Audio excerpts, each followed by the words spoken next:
Alright, it's April 13th, 2015, and we're showing our what is it?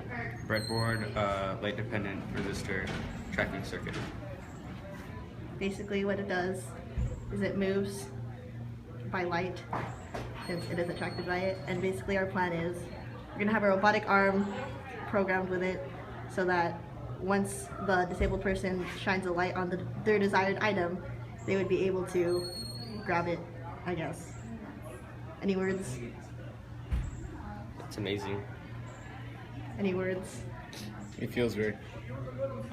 Any words? It's inspirational. Okay, any words? No.